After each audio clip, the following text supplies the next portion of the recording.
Va. Perfecto. Muy bien. Bueno, pues hoy vamos a comenzar a ver esta parte de el mundo entre los 20 y los 60, Primera y Segunda Guerra Mundial, que son muy importantes en este caso, en el sentido de ver cómo funcionaron, cómo se fueron, en este caso, creando la estructura del mundo que tenemos ahora, cómo evolucionó, y pues ahora lo podemos ver, ¿no? Podemos entender a partir de la revisión de estas guerras, revisar un poco cómo el mundo, por ejemplo, se comporta, porque los rusos están peleados con los gringos otra vez, ¿no? Porque los franceses y los ingleses medio se odian ahí de repente, pero colaboran, y por qué los alemanes ahora son una economía tan poderosa, o por qué Japón y Alemania, que perdieron las guerras, ahora también son países muy desarrollados, o por qué Estados Unidos se ha convertido como en este policía del mundo que anda cuidando, porque Sudamérica está en subdesarrollo. Entonces, es un poco lo que vamos a ir viendo aquí con esto, ¿no? El mundo entre el 20 y los 60. Entonces, nos habíamos quedado en la sesión anterior revisando un poco el plano general de lo que era el siglo XX, ¿no? Entonces veníamos de este concepto que nosotros veíamos que era el imperialismo, que era esta búsqueda de mercados y de materia prima y mano de obra para poder, en este caso, que los países se volvieran más fuertes y tuvieran, en este caso, nuevos mercados. Entonces,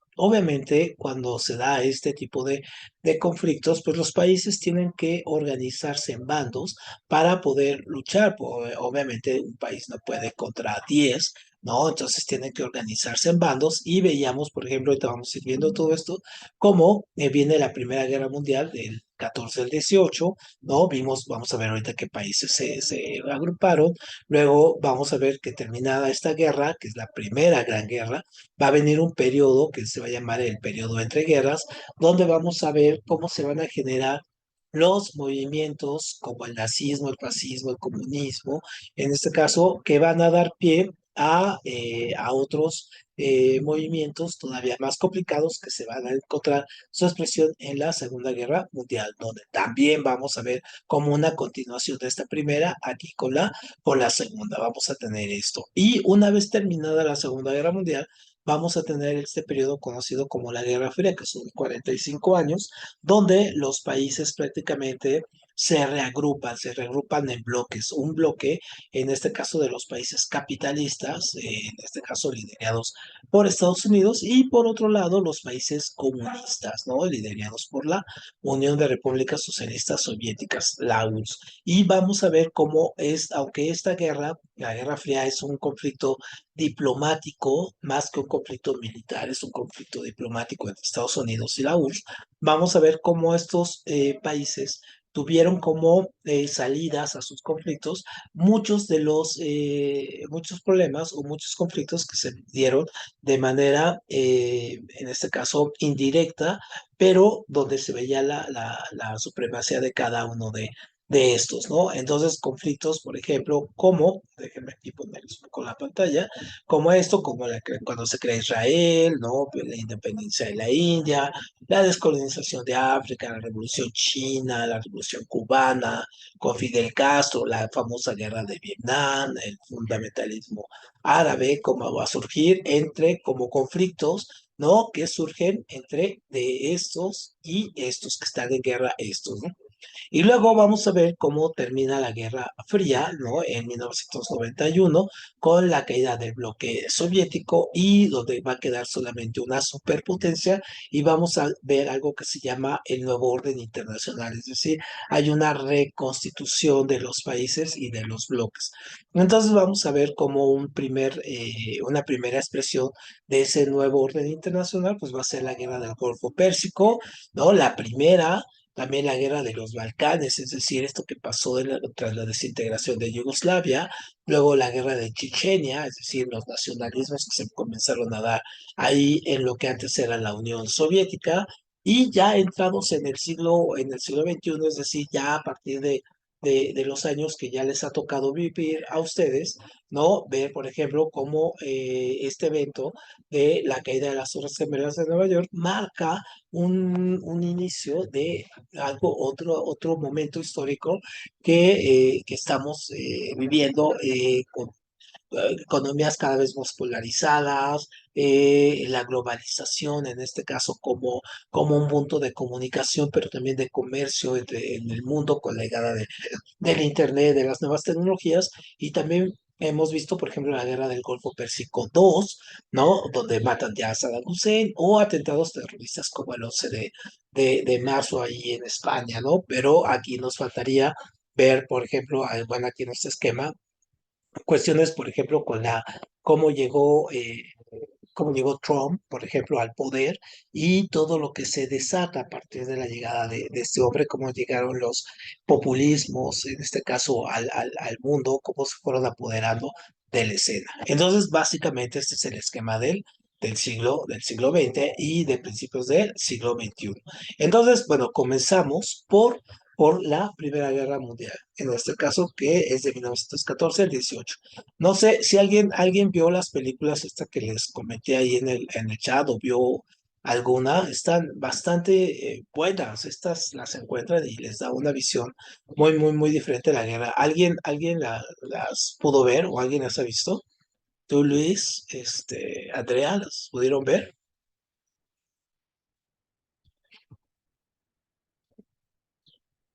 Y aparte son estas de que duran sí, duran 2 horas o algo así, pero son tan bien filmadas que pues se va súper rápido el tiempo, ¿no? Con estas películas. Por ejemplo, esta escena que estamos viendo aquí es de esta de 1917, que retrata muy bien la vida en las trincheras, cómo estaban los ejércitos puestos, ahorita vamos a ver cómo estaban ahí, de un lado a otro, es decir, los separaban apenas 100, 200 metros, y aquí este ejército va a pelear contra el otro que estaba oculto, ¿no? Pero este paso era terrible. Entonces, es un poco ahí lo que retratan este tipo de películas.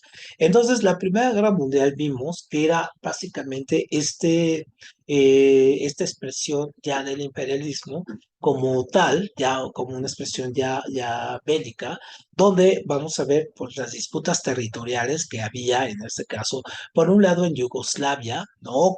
Entre el imperio austrohúngaro, los rusos, los alemanes, los franceses, y estas disputas por territorios entre Alemania y Francia, de Alsacia y Lorena, que son los territorios que están ahí en la frontera y que los peleaban, ¿no? Luego teníamos como otra de las causas, ¿no? Fundamentales, es esta rivalidad económica que hay entre el Reino Unido, que se ha constituido como un país ya capitalista, que ha salido muy victorioso con la revolución industrial, es decir, que ha generado prácticamente ya un gran influencia imperialista, es decir, tiene países conquistados, tiene territorios, usted está aplicando las técnicas ya lo que es, ¿no? En busca de nuevos mercados, nuevos territorios y mano de obra y materia prima barata. Pero también está surgiendo Alemania en el continente y entonces Alemania quiere lo mismo, o sea, quieren los mismos territorios, ambos quieren comercial al mundo, ¿no? Luego, obviamente, pues sí, hay estos intereses coloniales en África y en Asia que también se van a considerar al principio como un gran activo, después van a darse cuenta que es verdaderamente un desgaste, una carga para ellos y van a tener que soltar a estos países africanos y asiáticos. Y vamos a ver que para la Primera Guerra, pues se van a ir formando bloques, así como hoy tenemos a la Comunidad Europea o al Tratado de Libre Comercio, pues acá se formaron bloques, pero tenían más un interés bélico. Entonces vamos a tener a la Triple Alianza y la Triple Entente, que son en este caso países, los países que encabezaron, ahorita vamos a ver, la Triple Alianza con Alemania a la cabeza y la Triple Entente con Inglaterra al frente, son los países que van a pelear, son las cabezas, pero sobre todo para conciliar sus intereses y después quedarse con el mundo, ¿no? Y obviamente también hay una carrera de armamentos. ¿Por qué? Pues porque básicamente las armas se constituyen como este gran, gran negocio, ¿no? O sea, donde quiera que haya armas para vender, obviamente hay gobiernos dispuestos a pagar bastante, ¿no? Entonces, Obviamente esta guerra va a tener dos bandos. Aquí vemos en el mapa, por ejemplo, la Triple Entente, que podemos considerar como los ganadores. Vamos a tener a Francia, vean, Francia, Inglaterra, Rusia. Estos son los países con los que inició. Después Rusia se va a salir en 1917, ojo, dato importante, porque inicia su revolución y va a entrar Estados Unidos, ¿no? Y Italia y Japón, vean, esto es súper interesante, porque Italia y Japón al principio fueron como países que apoyaron a la Triple Entente y después en la Segunda Guerra Mundial van a ser sus enemigos, ¿no? Aquí son aliados, después van a ser los enemigos. Entonces, Francia, Inglaterra, Rusia son los países básicamente de la triple, ¿no? Entente. Después va a entrar Estados Unidos, pero ya es otra historia. Y la triple alianza, en este caso, se llaman las potencias centrales porque son estas. En este caso es aquí Alemania, es acá el reino de Bulgaria, es Turquía, y acá el imperio austrohúngaro, ¿no? O sea, los de rojo. O sea, están a la mitad del continente, si se fijan aquí, a la mitad, y acá está, en este caso, Francia, aquí está Italia, y acá arriba está Inglaterra, y entonces, y aquí está Rusia, con los morados, y entonces estos son los que van a luchar contra los rojos, por eso son las potencias centrales. Entonces, la Triple Alianza, cuando se las pregunten en el examen, básicamente podemos tener estas tres, es decir, Alemania, Austria-Hungría, no Alemania, Austria-Hungría, y el Imperio Otomano o los búlgaros, ¿no? Pueden ser eso. ¿Y cuáles son las personas claves aquí de los alemanes y de los austrohúngaros? Pues es el mariscal Otto von Bismarck, que es el mariscal de hierro, o sea, es el militar fuerte, ¿no? Y el Guillermo primero a los austrohúngaros, ¿no? Digamos que ese es el cabecilla de todo esto. Entonces, ojo, otra cosa muy importante, esta guerra, ¿no? Con, eh, va a comenzar con un pretexto. El pretexto es la muerte del archiduque Franz Ferdinand o Francisco Fernando en Sarajevo, ¿no? En 1914. Es decir, este archiduque va de visita a Sarajevo y ahí lo asesinan. Lo asesinan y entonces eso Alemania lo ve como un pretexto para iniciar la guerra y le declara la guerra, en este caso, a Francia y también a Inglaterra. Entonces, por ejemplo, aquí es un poco la escena de esta película de 1907, donde el tipo va corriendo y los están bombardeando porque están saliendo del frente de aquí esta trinchera y van hacia la otra trinchera y entonces lo están bombardeando, ¿no? Esta guerra fue muy, muy, muy cruel. Y aquí podemos ver, por ejemplo, cómo, en esta imagen, cómo las condiciones en las que vivía, ¿no? En el lodo, en el fango, con las enfermedades, es decir, y todo esto era el campo de batalla, se fijan, no hay árboles, ¿no? O sea, tenían frentes de batalla ya totalmente desgastados, acabados. Muy bien, entonces, esta guerra, cómo se fue dando, ¿no? Esta guerra prácticamente se fue dando, pues los primeros movimientos fueron en 1914, ¿no? Y estos ejércitos van a quedar parados ahí desde el 15 hasta el 17. ¿Por qué? Pues porque van a quedarse atrincherados en estas trincheras que decimos que estaban ahí metidos los soldados y entonces los frentes avanzaban muy poco, muy, muy, muy poco y se tiene en este caso que innovar para poderlos ir sacando, ¿no? Luego en 1917 hay un cambio de roles porque finalmente sale Rusia y entra Estados Unidos. Estados Unidos llega muy fresco a esta guerra y entonces obviamente él va a determinar que la guerra termine, ¿no? Y donde van a vencer la Triple Entente, termina venciendo a la Triple Entente en 1918. Y una vez que termina, se firma, ojo, porque esta también pregunta de examen, ¿no? Se firma la paz de París, ¿no? O también lo que se va a conocer como el Tratado de Versalles, donde los países de la Entente van a ponerle muchas condiciones muy fuertes a los alemanes de cómo deben de organizar su gobierno, su moneda, que no deben de tener ejército y todo ello, ¿no? Entonces, se van a hacer muchos tratados con todos estos países. Por ejemplo, se termina dividiendo el imperio austrohúngaro, se divide y ahora ya es Austria y Hungría, ¿no? Se les encarece la vida y se empieza a generar un sentimiento de, ojo, muy importante, un sentimiento como de resentimiento, de odio, ¿no? Hacia estos países por parte de los ciudadanos alemanes y austriacos, pues porque se sienten agraviados, ¿no? Por todas las condiciones que les pusieron, en este caso, al finalizar la guerra. Entonces hay un deseo de revancha, ¿no?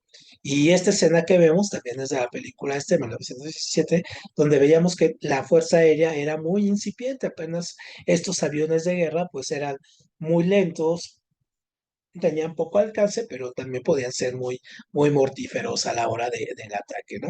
Y esas son las trincheras. Entonces, si se fijan, vivían aquí las personas, aquí tenían casas, si llovía se inundaba, aquí tenían que hacer las necesidades fisiológicas, pues obviamente pasaban meses, a veces no se podían bañar, solamente con la lluvia que venía, o si nevaba, pues imagínense el frío, vivían ahí entre lodo, cadáveres, ratas, en fin, ¿no? Pero esto era lo que los resguardaba y luego podían estar a 100 metros, aquí están los franceses, son por ejemplo ingleses, y a 100 metros están los alemanes, ¿no? Estar de un lado a otro muy cercano. Y este es el mapa de cómo se fue desarrollando la guerra. Si se fijan, todos estos que vemos aquí, estos puntos que vemos aquí, son las trincheras, o sea, fue donde se fueron quedando prácticamente los ejércitos ahí estancados, o sea, no es que lucharan así uno contra otro y las grandes avances, no. O sea, realmente se quedaron estancados ahí.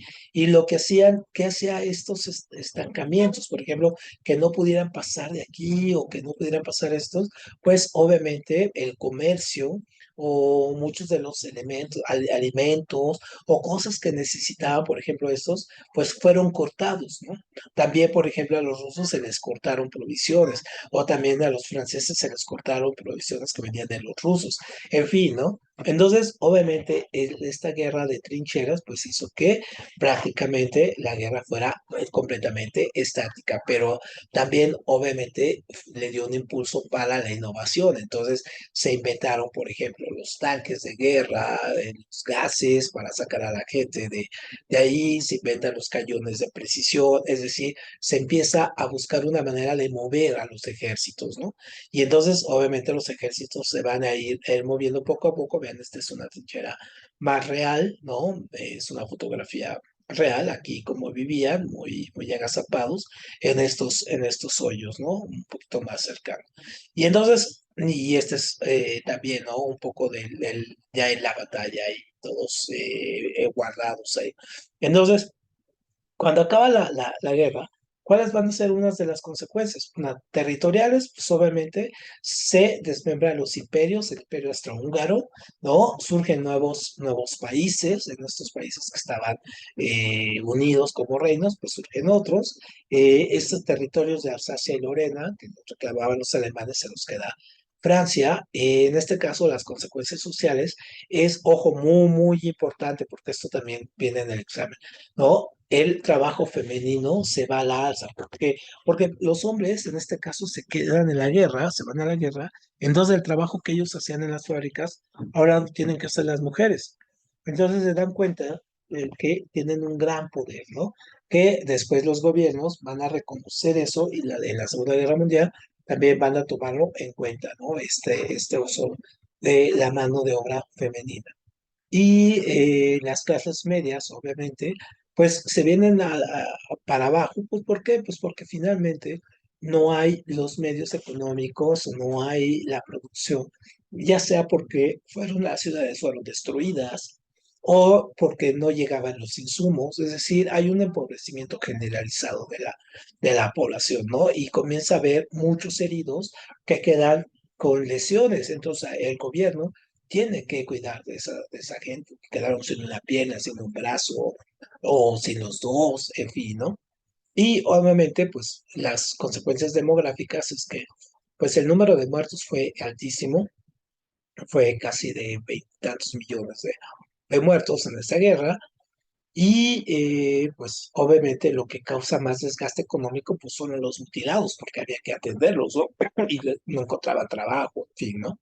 Y también hubo una baja en la tasa de nacimientos, es decir, no había muchos nacimientos, entonces la tasa se va para abajo, ¿no? Y pues eso también va a ser una consecuencia pues bastante fuerte, pues, porque obviamente hay muchos muertos, no nacen, entonces la población baja, pero por lo tanto no hay mano de obra, ¿no? Y pues hay muchos desplazamientos por parte de muchas etnias o de pueblos enteros que tenían que abandonar sus lugares para irse a otros donde pudieran, en este caso, refugiarse o retomar la vida. Y sobre todo las consecuencias son muy fuertes a nivel económico, porque, por ejemplo, los alemanes tienen pérdidas materiales muy fuertes, ciudades destruidas, su economía deshecha, y tienen que recurrir al endeudamiento público, es decir, los estados tienen que pedir prestado a otros estados, ojo, pues, pero con intereses, ¿no? Y una consecuencia muy importante es que Estados Unidos va a surgir como la gran potencia económica. En este caso, va a ser como el país que va a tener pues todos los elementos porque está lejos, a él no le tocaron batallas, no lo afectaron, y produjo muchísimo armamento, tenía todas las condiciones para poder reproducir el esquema que tuvo Inglaterra el principio de la guerra. Entonces, obviamente, con esto, terminada la guerra, vamos a tener este periodo que se llama periodo entre guerras, que va a ser de 1918 a 39, es decir, son 18 años entre la Primera y la Segunda Guerra Mundial. Y en este caso vamos a ver, por ejemplo, aquí el ascenso de los nazis, cómo surgen los nazis, cómo surgen los fascistas, cómo cae la casa perdón, la economía norteamericana, con el famoso crack del 29 y como también Estados Unidos entró en un periodo muy loco de producción que se llamaron los fabulosos 20, ¿no? Y entonces vamos a ver y también cómo surge el comunismo, este periodo, este proceso que fue también tan complicado en el siglo XX. Entonces, lo primero que vemos es, por ejemplo, el nazismo.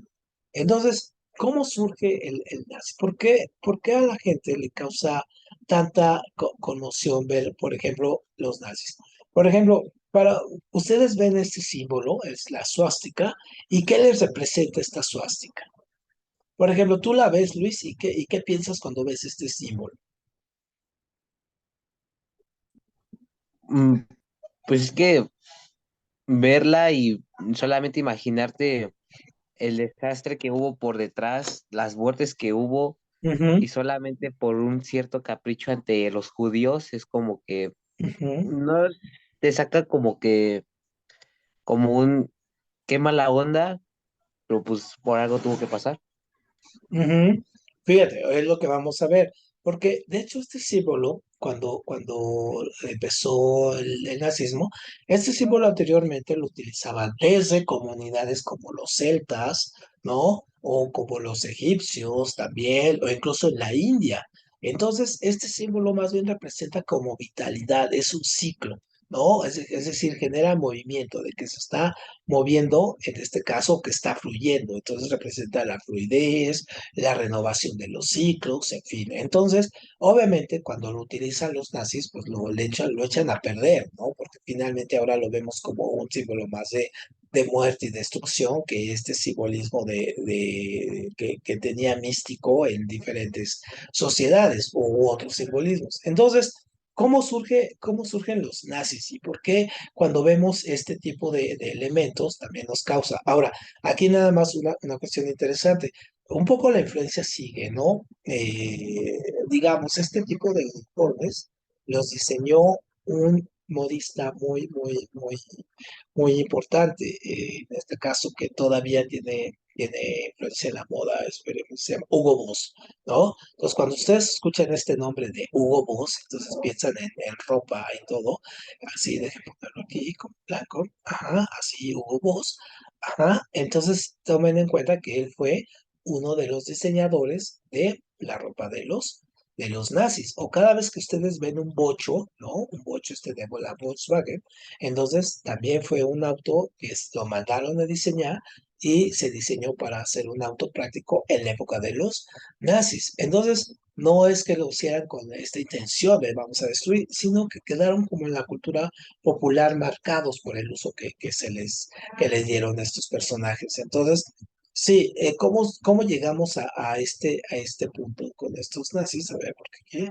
ahí, ¿no? O este simbolismo, por ejemplo, ahí con la suástica y el águila y todo ese asunto, esto no lo inventó Hitler ni nada, esto ya lo traía, estos tipos de ceremonias se hacían desde la época de los romanos, entonces se van a retomar ahí.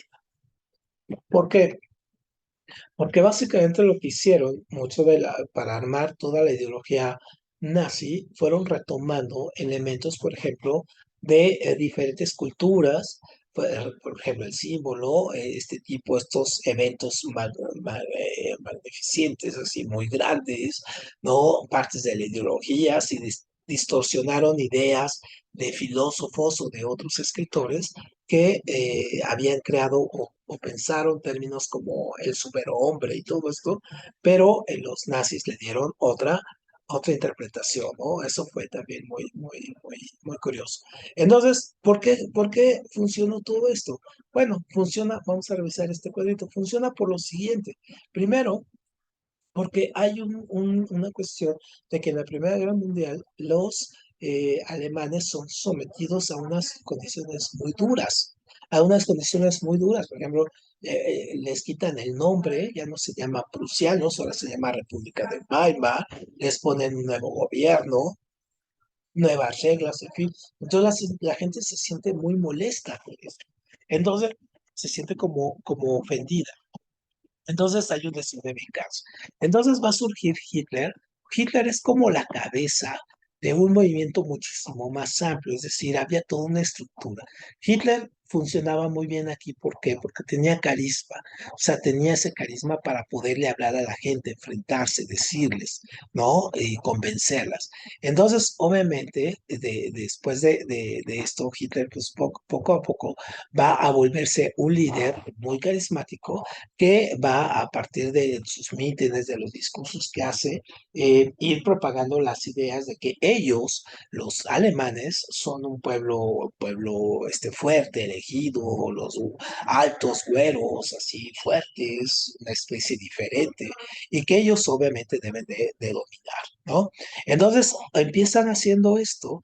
Poco a poco Hitler se va haciendo del poder, llega a puestos políticos y en 1933 es nombrado canciller y a partir de que tiene el poder económico y político, pues comienza ya a hacer nuevas reglas.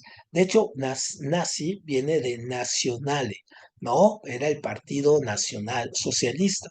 Así era el partido y pues se le conoce como nazi, pues solamente por la cuestión de básicamente del nombre, ¿no? De nacional y hay un adoctrinamiento de la gente, ¿no? Y se crea en este caso esto que es el rey. Es decir, se empieza a adoctrinar la idea de que los alemanes, y debe de haber un imperio alemán que dure 1000 años, ¿no? Y Hitler, en este caso, va a ser el iniciador de esto.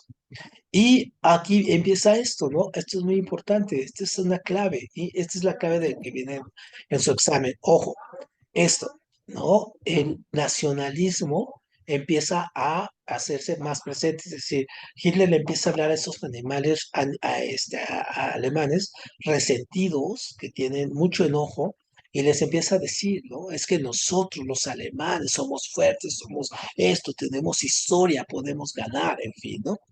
Entonces, obviamente, eso, y él se vuelve prácticamente un dictador de amplio, porque entonces empieza a perseguir a los que se oponen a él, los elimina, algunos los mata, algunos los encierra en la cárcel, y comienza a generar que él solamente tenga el poder, él solo, ¿no? Entonces, obviamente, va a tener este nacionalismo, le vamos a agregar estas características. Ojo, porque esto también es del examen. ¿No? Por un lado, va a tener una estructura militarista. Es decir, desde muy joven, los chavos y los niños tienen que entender su función dentro del país como parte de la estructura militar. Entonces se empiezan a construir muchas armas, muchos tanques, muchos aviones, es decir, toda la estructura militar. Y luego aquí, ¿no? Esta idea del pangermanismo, esta cuestión de que todo debe de ser alemán, ¿no? O sea, todo lo que se construye y consume, y todo, la lengua y todo, debe de ser alemán, porque se piensan que son superiores. Y esta cuestión del racismo, ¿no? ¿De dónde surge el antisemitismo, es decir, el odio de los judíos? Pues no es porque lo hagan de una manera que haya tomado, que tenga resentimiento contra los judíos. En realidad, lo que buscan es el poder económico, mermar el poder económico que tenían en este caso la comunidad judía. La merman y se la arrebatan, ¿no? También. Entonces, obviamente, se hacen cargo de las propiedades y de los recursos, cosas que tuvieran, se los quitan y pues la única solución que va a tener Hitler de que no los reclamen, pues es matándolos, ¿no?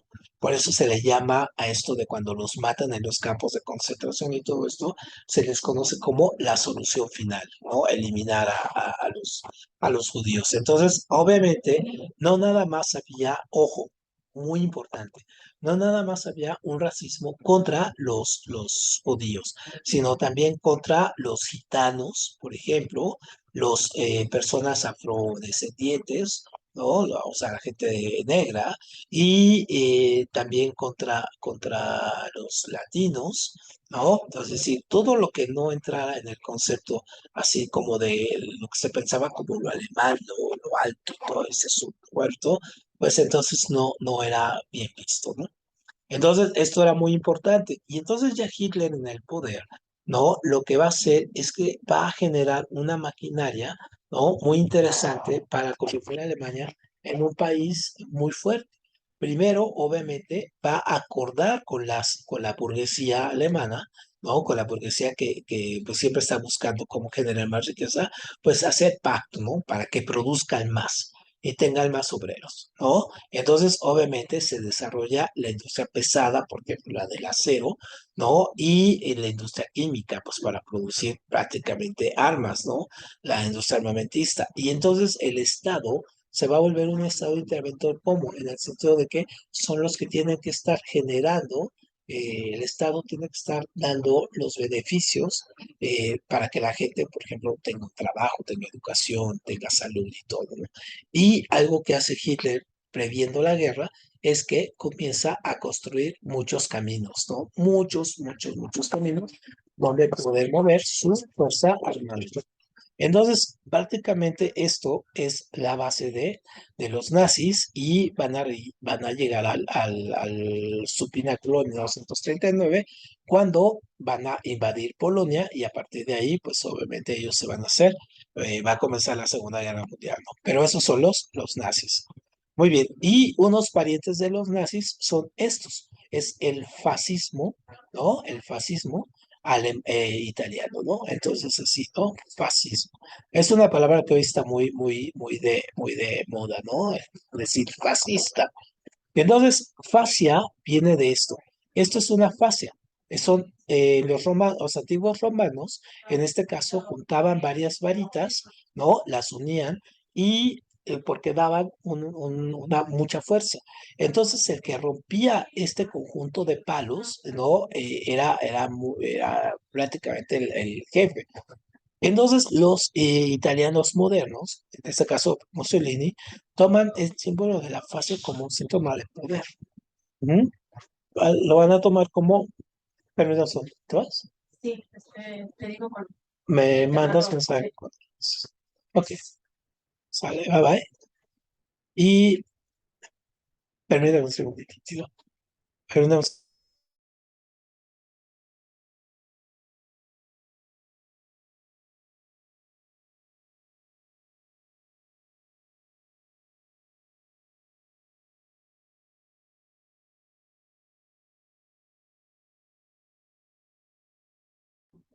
Ya, permítame. Sí, sácalo. Oye, Pues la llevemos con Murat, pero probablemente no. ok. Ok. Bueno, perdón aquí la interrupción. Entonces, estas fases, entonces, se toman como un símbolo del poder, ¿no? O sea, el poder, el Estado es este que está aquí, ¿no? En medio, y el pueblo es, en este caso, la fase a la que protege al Estado. Eso es muy importante. Por esto este es el símbolo del fascismo. Entonces, el máximo representante de esta ideología, que va a tener mucha cercanía con el nazismo, pues es este hombre que es Benito Mussolini. Entonces Benito Mussolini, en este caso, también llega al poder, llega de una manera muy parecida como lo logró Hitler a partir de ir eliminando sus enemigos políticos, de hacerse del poder político y del poder económico y a partir de hacer muchas alianzas. Y entonces, ojo, porque esto es muy importante también. ¿No? ¿En qué se diferencia en este caso el fascismo del nazismo? Primero, una gran diferencia es que el fascismo no se maneja con un corte racial. Ojo, esa es la gran diferencia. O sea, no es racial. Ujú, y no tiene esta cuestión una obsesión por lo militar también, ¿no? Entonces, mientras el nazismo tiene la cuestión racial y la cuestión, en este caso, militar, no, el fascismo más bien tiene sus propios elementos, como por ejemplo este culto al líder carismático, en este caso Mussolini, estas movilizaciones que también las hacían los nazis, este partido único, que era el partido fascista, ¿no? Las clases medias respaldándolo, ¿no? Que también lo tenían los nazis, la captación de jóvenes en las, se llamaban playeras, camisas pardas, ¿no? Y esta cuestión de la violencia y la guerra como un objetivo, ojo, pero sin esta industria militar, o sea, no tenían la misma capacidad que él tenía en este caso los nazis, ¿no? Para generar.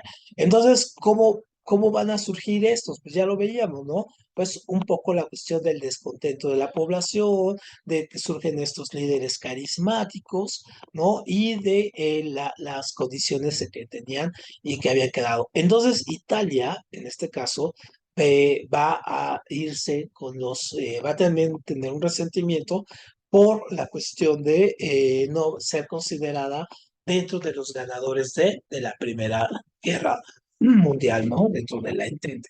¿Se acuerdan que al principio estaban con ellos? Y al no verse beneficiada, pues deciden en este caso, pues cambiarse y más bien unirse a Hitler, que lo ven como un ente poderoso, que tiene poder y que va a surgir, ¿no? Entonces, obviamente, ya tenemos aquí a Hitler y tenemos a Mussolini como cabeza de estos momentos. ¿Mm? Y luego, el otro gran momento que tenemos en bueno, aquí estamos otra vez, a él le decían el Doge, ¿no? O sea, el padre, casi el padre de la patria.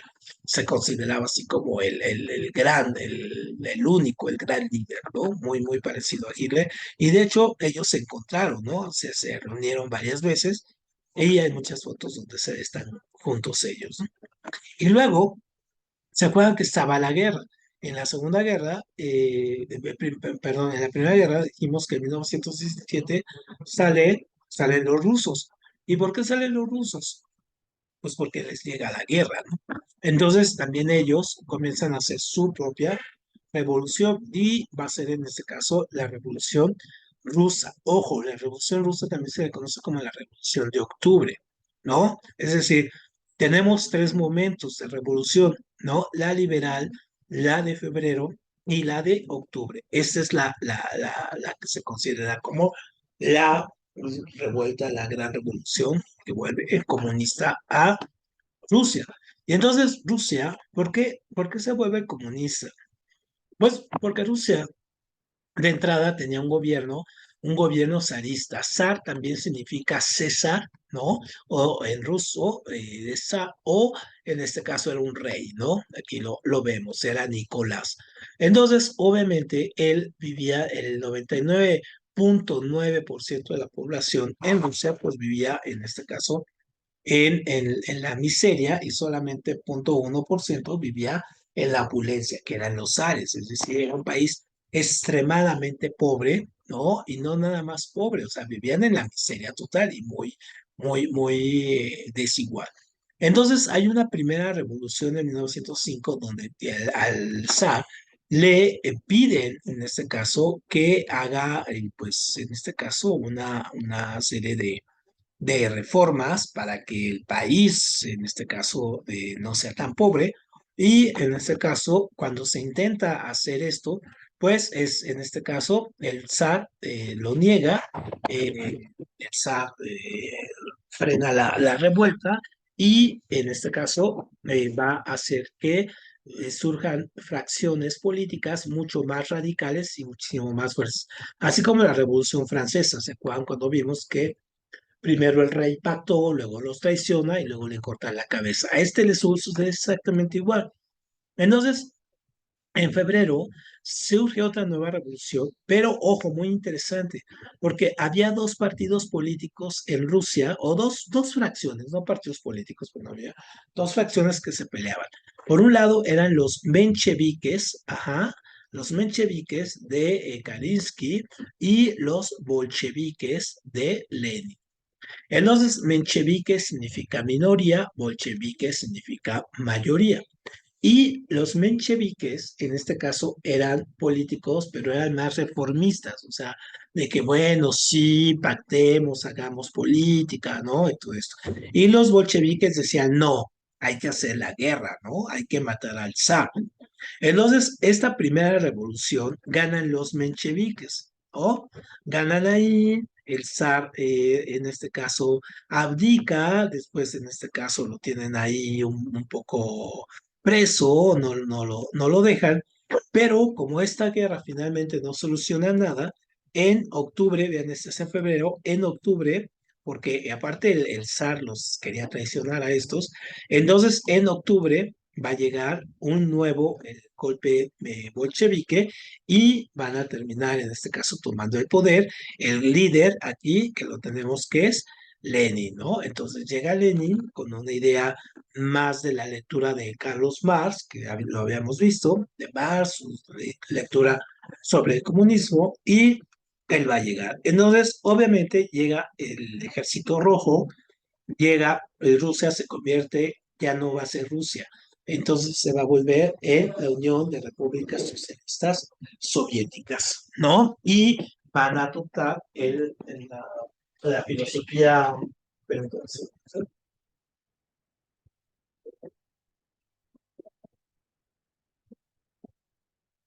¿no? Permítanme, me quedé atrapado aquí. Van a adoptar la ideología y forma de gobierno comunista de partido único para poder, en este caso, reconstruir al país, ¿no? Entonces, los líderes de este movimiento, pues obviamente van a ir creciendo y van a ser, por un lado, primero vamos a tener a Lenin. Lenin va a reconstruir el país en los primeros años y va a crear un sistema que se llama Soviet y todo, pero obviamente a él tenía unas afecciones, en este caso una enfermedad, que lo hace morir y va a llegar su segundo a bordo, en este caso que va a ser ese otro personaje que es Joseph Stalin. Y Joseph Stalin es el que es como el verdadero el verdadero padre de este sistema comunista distorsionado, que va a tener poco de lo que dicen Marx y Engels, y va a ser un sistema más bien totalitario, dictatorial, muy parecido a lo que sea Hitler, nada más que con la bandera del comunismo. Entonces, desde la cara se le ve, ¿no? Que era un tipo un poco siniestro. De hecho, este hombre, Joseph Stalin, mató más gente que el propio Hitler, ¿no? O sea, él tenía unas prisiones donde llevaba a sus enemigos que se llamaban gulags. Y ahí era donde los tenía y ahí los mataba y obviamente pues sí era bastante complicado la convivencia entre estos, ¿no?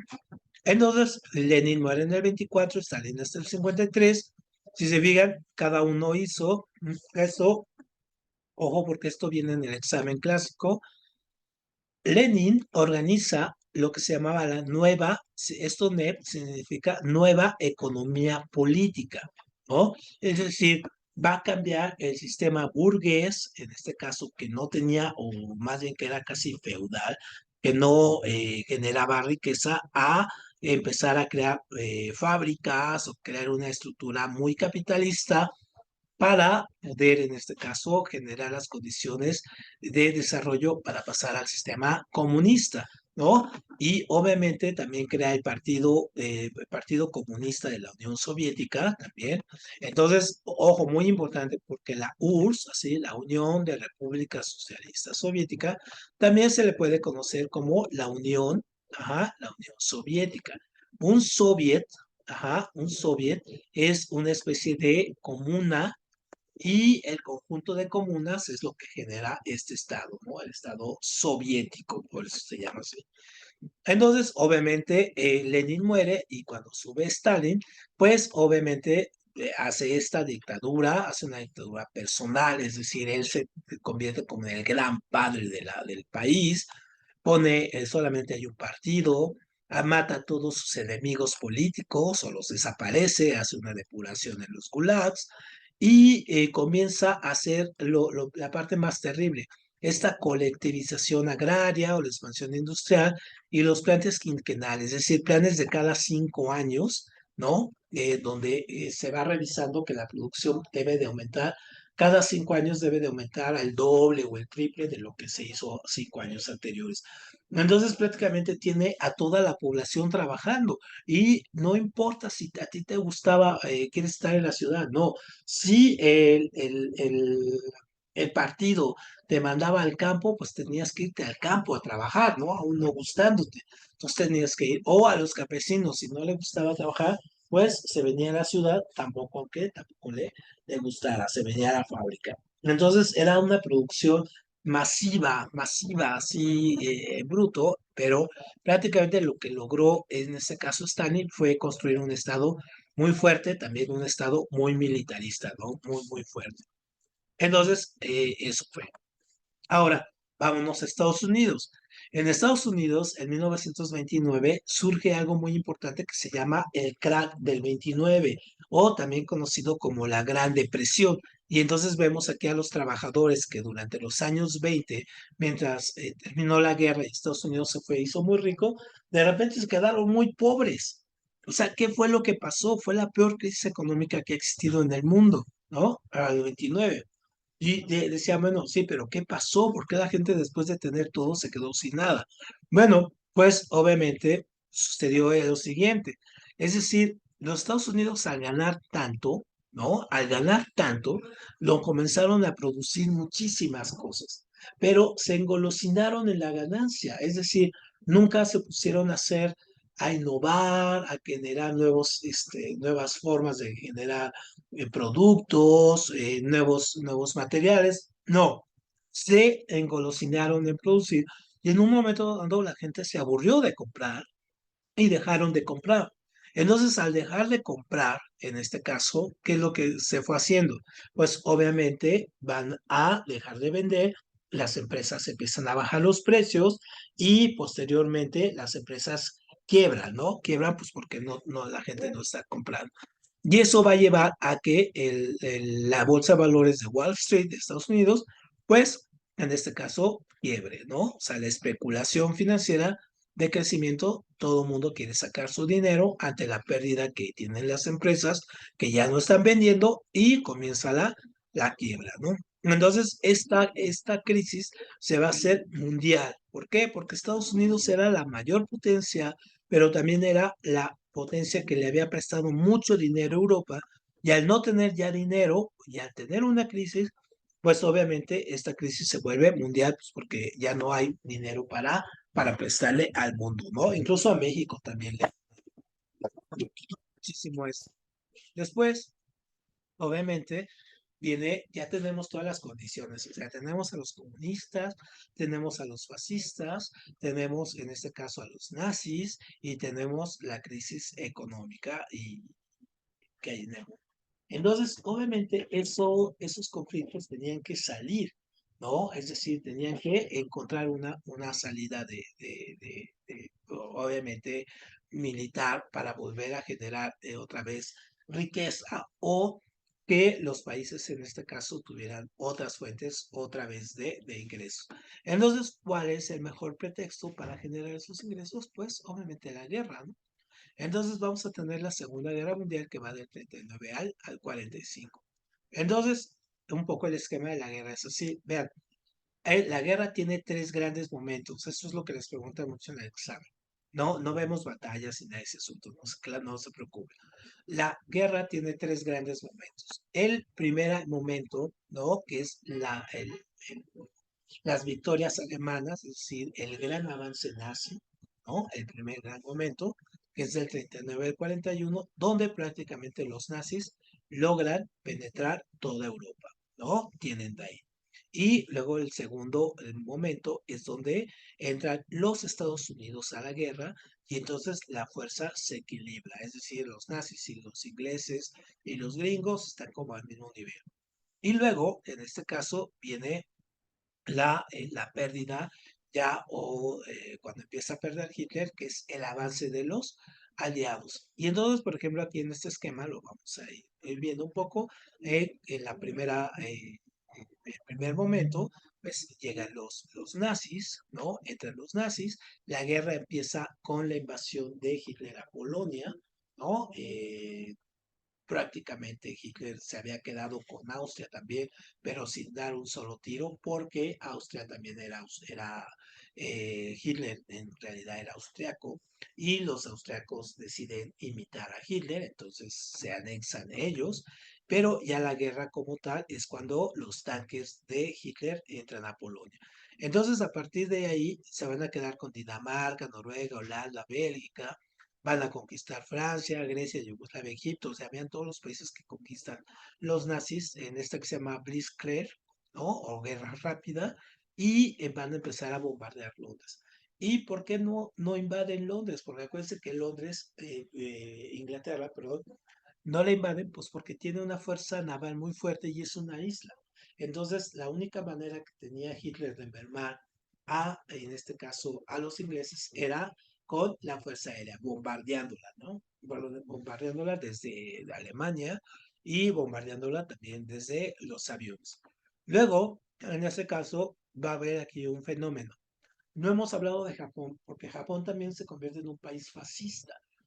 Japón, en este caso, quería conquistar China, porque Japón es muy chiquito, entonces necesitaba nuevas tierras y nuevos mercados y materia prima. Y entonces, ¿dónde la tiene? Pues en China. Entonces decide conquistar China, en este caso, los japoneses que tenían el emperador Hirohito, y para lograrlo tienen que tomar toda la misma dinámica que tenían los italianos con el fascismo italiano. O sea, realmente lo copian el modelo a la perfección. Entonces, obviamente, los japoneses deciden sacar, como un poco el proceso, deciden sacar a los Estados Unidos de la guerra y los provocan en Pearl Harbor, hunden en este caso sus barcos y Estados Unidos entra en la guerra. Entonces, Estados Unidos ya está en el frente, entra por primera vez a la guerra y está en el frente de Europa, pero también está en el frente del Pacífico, o sea, tiene dos, ¿no? Y los alemanes, en este caso, mientras Estados Unidos está preocupado acá, ellos quieren invadir Rusia y ese es un gran error, porque al querer invadir Rusia, pues lo invaden en tiempos de invierno, y acuérdense que el invierno, pues no perdona, ¿no? Viene muy fuerte. Y obviamente también la guerra, pues se va hacia el norte, al de África, ahí ya a Marruecos, Argelia y en el Pacífico. Y en este caso, donde comienza a perder los alemanes, cuando Hitler es detenido en la ciudad rusa de Stalingrado. Es una batalla brutal esta, ¿no? O sea, de las más fuertes que ha habido, de las más sanguinarias. Entonces detienen a los nazis en Stalingrado y ahí comienza la caída. Y luego que empezamos en la tercera etapa, ¿no? Es decir, va a haber una campaña en Italia contra los ingleses y los norteamericanos van a entrar a Italia y cae Mussolini. Luego el desembarco en Normandía, que es la parte norte de Francia, entra por ahí y obviamente los alemanes ya tienen varios frentes y también en este caso los rusos. Y finalmente va a caer Berlín el 30 de abril de 1945 cuando se suicida Hitler.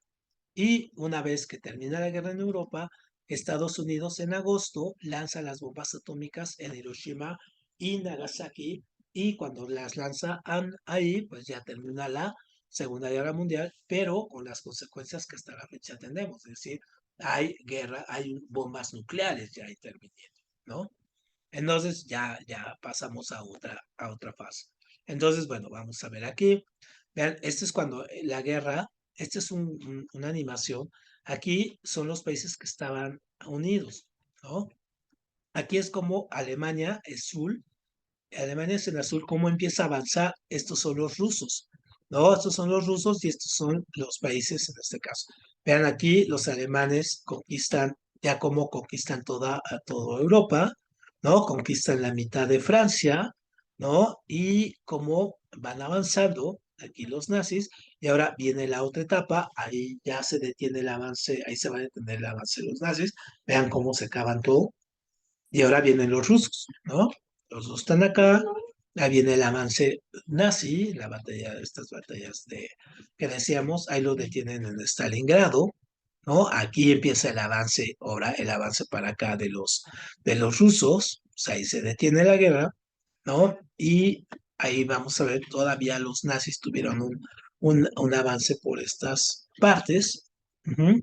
Y aquí es donde ya los norteamericanos entran por África, entran acá por esta parte, los rusos empiezan a tomar más partes, ajá, y los nazis, que son los azules, van a comenzar a perder territorio, ¿no? Vean ahí los rojos, comienzan a ganar territorio, también en Italia, aquí la invasión con Italia, va a ir avanzando, va a ir subiendo por acá y luego vamos a tener por acá arriba.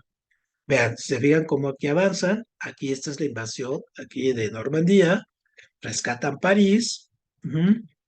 Noruega va a ser de los últimos países en liberarse de los nazis, pero se vean aquí los rojos ya avanzan, aquí ya liberaron a Noruega y finalmente queda otra vez ya sin nazis, ¿no? Ahí ya no los tenemos. Muy bien. Y entonces obviamente la guerra fue diferente, sí hubo trincheras y todo, pero esta guerra fue más bien de movilización, es decir, los ejércitos se atacaron entre sí, no nada más se trincheraron, hubo tanques, aviones, submarinos, ¿no? Ejércitos mejor armados que en la Primera Guerra Mundial. Hubo, este es un desembarco, esta es la guerra en el Pacífico, acuérdense que también estaba en el Pacífico, y finalmente este es el de Pearl Harbor, cuando invadieron los japoneses y bombardearon esta base naval norteamericana, así quedaron los barcos hundidos y finalmente vimos que la guerra, ajá, termina con la bomba atómica en Hiroshima y Nagasaki. Y esta bomba atómica, si la vemos ahora, si la viéramos ahora, es una bomba muy pequeña con respecto a las que podemos tener ahora, ¿no? En la actualidad.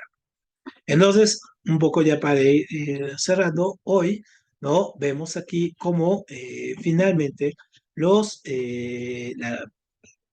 segunda tuvo sus consecuencias, pero la Segunda Guerra Mundial también tuvo consecuencias muy importantes, ¿no? La que veíamos, las mujeres ya son incorporadas al sistema, en este caso de trabajo, ¿no? Ya oficial, obtienen el voto, ¿no? Y ya son consideradas como personas económicamente muy activas, ¿no? En este caso, en Estados Unidos y en muchos de los países comienza a haber movimientos de obreros, de trabajadores reclamando derechos, pues sí, pues porque obviamente ya están en una fase imperialista, es decir, ha triunfado finalmente el objetivo imperialista, ¿no? Se mueren 50 millones de personas en esta guerra y se crea la ONU. Luego, obviamente, en Europa, como consecuencias, en este caso, de corte políticas, pues sí, se crea la ONU, ¿no? Este organismo que realmente no sirve para absolutamente nada, ¿no? Y en este caso también los japoneses pierden, ¿no? ¿Y por qué ahora decimos que los japoneses y los alemanes tienen tanta tecnología y son tan poderosos económicamente? Porque como les imponen otra vez reglas de no tener ejércitos y no producir armas y todo ello, pues en lugar de producir armas, producen tecnología. Entonces, por eso viven como en un mundo adelantado estos, ¿no? Porque no les interesan las armas. Ellos producen tecnología y a partir de la tecnología es donde pueden salir, ¿no? Y obviamente el bloque socialista es el que más gana, ¿no? Porque es el que se va a quedar con más territorio. Cada país que liberaba de los nazis pasaba a ser de ellos, algo que no hizo Estados Unidos, Francia, Inglaterra, ellos no hicieron eso. Entonces aquí sí, ¿no? Estos se van quedando.